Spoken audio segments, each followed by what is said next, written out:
যুবদল নেতা কিবরিয়াকে হত্যা, বেরিয়ে এলো যেসব তথ্য। আসছে নির্বাচন, ভোট দিতে পারবেন 12,77,00,000 জনগণ। এদিকে কাল থেকে মাউশিতে নির্দিষ্টকালের অবস্থান কর্মসূচি শিক্ষা ক্যাডারদের। এবং হত্যার পর ২৬ খণ্ড, জরেজ শামীমার দায় স্বীকার। এতক্ষণ শুনছিলেন শিরোনাম, এবার জানিয়ে দেব বিস্তারিত।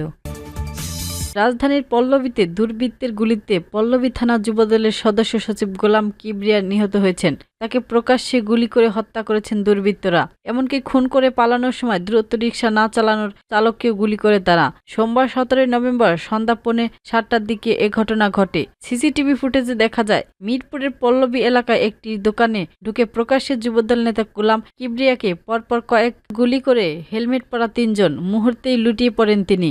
গুলি করে দুর্বৃত্তরা ঘটনাস্থল থেকে পালিয়ে যান। গুরুতর আহত অবস্থায় গোলাম কিবরিয়াকে সোনারওয়াদী হাসপাতালে নেওয়া হলে চিকিৎসক তাকে মৃত ঘোষণা করেন। খবর পেয়ে হাসপাতালে ভিড় করেন যুবদল ও বিএনপির অঙ্গ সংগঠনের নেতাকর্মীরা। তাদের দাবি, রাজনৈতিক দ্বন্দ্বে এ হত্যাকাণ্ড, সুষ্ঠু তদন্তের মাধ্যমে ঘটনা নির্বাচন করতে হবে। পুলিশ বলছেন, হত্যাটি দলীয় কন্দল নাকি অন্য কোনো কারণে হয়েছে তা খতিয়ে দেখতে হচ্ছে। পুলিশ সূত্রে জানা গিয়েছে, সন্ধ্যা ৬:৪০ পল্লবী থানাধীন সেকশন ১২ এর ব্লক সি ৫ নম্বর রোডে মিরপুর হার্ডওয়ার্কের অ্যাড স্যানিটারির দোকানে বসেছিলেন গোলাম কিবরিয়া। এ সময় মোটরসাইকেলে বসে আসা ৩ বৃত্তরা সরাসরি দোকানে ঢুকে পড়ে। কোনো কিছু বুঝে ওঠার আগে কিবরিয়াকে লক্ষ্য করে খুব কাছ থেকে মাথা, বুক এবং পিঠে পিস্তল ঠেকিয়ে উপর্যুপরি ৭ রাউন্ড গুলি করে দুর্বৃত্তরা। গুলিবিদ্ধ অবস্থায় মাটিতে লুটিয়ে পড়েন কিবরিয়া। তবে হত্যাকাণ্ড ঘটিয়ে দুর্বৃত্তরা দ্রুত ঘটনাস্থল থেকে পালিয়ে যাওয়ার সময় আশপাশ থাকা লোকজন এক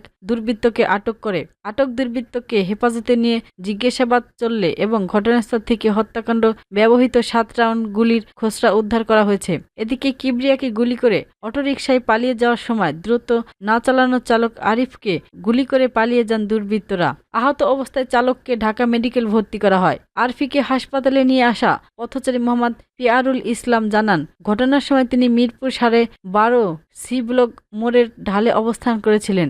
এ সময় রাস্তার পাশে পড়ে থাকা অবস্থায় তিনি আহত আরিফকে দেখতে পান। কেউ তাকে হাসপাতালে নিয়ে যাচ্ছিল না। পরে তিনি নিজেই প্রথমে স্থানীয় হাসপাতালে নিয়ে যান এবং সেখান থেকে টার্মেকে আনা হয়। পিয়ারুল আরও জানান, পথে আহত আরিফ তাকে বলেন, দুজন হেলমেট পরা ব্যক্তি তার রিকশায় উঠে দ্রুত চালান বলেন, কিন্তু রিকশার ব্যাটারিতে চার্জ না থাকায় সে দ্রুত চালাতে পারেননি। এতে ক্ষিপ্ত হয়ে তারা আরিফের কোমরে গুলি করে দ্রুত রিকশা থেকে নেমে পালিয়ে যান। পল্লবী থানা পুলিশ জানিয়েছেন, এ ঘটনায় এখনো কোনো মামলা হয়নি। মামলাটি দলীয় কন্দল নাকি এতে অন্য কোনো বিষয় রয়েছে তা তদন্তের পর বেরিয়ে আসবে। পল্লবী থানা ওসি মোহাম্মদ মফিজুর রহমান বলেছেন, জনগণের সহায়তায় ঘটনাস্থল থেকে একজনকে গ্রেপ্তার করা হয়েছে। আটককৃত যুবদলের মাধ্যমে ঘটনার সঙ্গে জড়িত ব্যক্তিদের ধরার চেষ্টা চলছে। এখনো মামলা হয়নি, তবে নিহতদের স্বজনদের সঙ্গে যোগাযোগ করা হচ্ছে।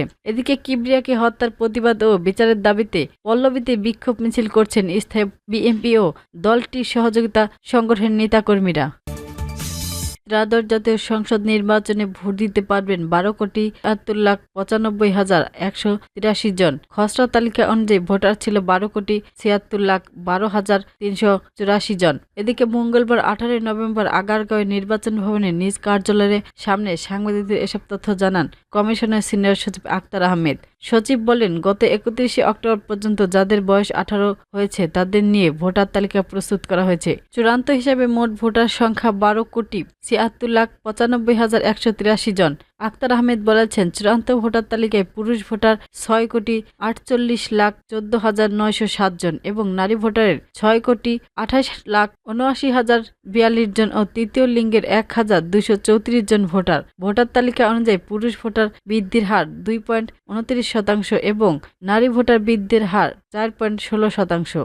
গত 3 নভেম্বর হালদা নাগাদ খসড়া ভোটার তালিকা প্রকাশ করা হয়েছিল ইসি। সেই খসড়া অনুযায়ী মোট ভোটারের মধ্যে পুরুষ ভোটার হয়েছিল 6,47,60,382 জন। নারী ভোটারের সংখ্যা 6,28,50,772 জন এবং 1,230 জন তৃতীয় লিঙ্গের ভোটার রয়েছে।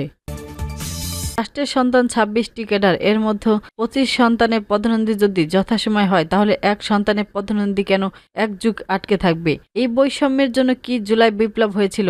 আমাদের ইচ্ছাকৃতভাবে বঞ্চিত করা হচ্ছে, যা আমাদের মধ্যে ক্ষোভের জন্ম নিয়েছে।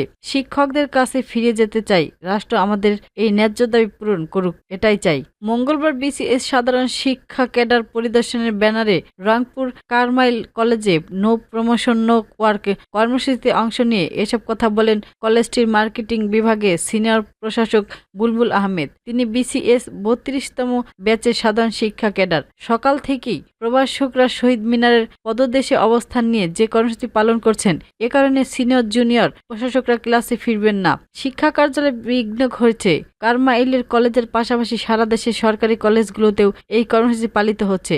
আজকের মধ্যে দাবি না মানলে আগামীকাল বুধবার থেকে মাউশিতে অবস্থান কর্মসূচি করা হবে বলে জানান তারা। বিএসসি সাধারণ শিক্ষা প্রশাসক ক্যাডার পরিষদের আহ্বান 33তম ব্যাচের ইসলামিক স্টাডিজ বিভাগের প্রশাসক আব্দুল লতিফ বলেছেন, সরকার 24 জুলাই পরবর্তী সময় বৈষম্য দূর না করে জিয়ে রাখেন। এতে আমরা ক্ষুব্ধ। দাবি না মানা পর্যন্ত আমরা ক্লাসে ফিরব না। দাবি আদায় না হওয়া পর্যন্ত সারা দেশ থেকে প্রভাষকরা ঢাকায় যাবেন এবং বুধবার 29 নভেম্বর থেকে মাধ্যমিক ও উচ্চ মাধ্যমিক অধিদপ্তরের চত্বরে অনির্দিষ্টকালের জন্য আমরা অবস্থান কর্মসূচি পালন করব। তাদের ন্যায্য দাবি না মানা পর্যন্ত সেখান থেকে উঠবেন না। রংপুরের ব্যবসায়ী আশরাফুল হককে হত্যার পর 26 খণ্ডের ঘটনায় শাহবাগ থানায় করা মামলায় গ্রেপ্তার জরেজুল ইসলাম ওরফে জরেজ এবং তার পরকীয়া প্রেমিকা শামীমা আক্তার ওরফে শামীমা ওরফে কোহিনুর দায় স্বীকার করে আদালতে জবানবন্দি দিয়েছেন। মঙ্গলবার 18 নভেম্বর ঢাকায় মেট্রোটল ম্যাজিস্ট্রেট আব্দুল ওহাবার ও ঢাকা মেট্রোটল ম্যাজিস্ট্রেট মাসুম মিয়া তাদের জবানবন্দি রেকর্ড করেন। আদালতের সূত্রে জানা গিয়েছে, 5 বছর রিমান্ড চলাকালে এই দুই আসামিকে আদালতে হাজির করা হয়। মামলার তদন্ত কর্মকর্তা ডিবি ধানমন্ডি জোনাল টিমের উপপরিদর্শক মোহাম্মদ এনামুল হাসান তাদের জবানবন্দি রেকর্ড করার আবেদন করেন। আবেদনের পরিপ্রেক্ষিতে তাদের জবানবন্দি রেকর্ড করে কারাগারে পাঠানো হয়েছে।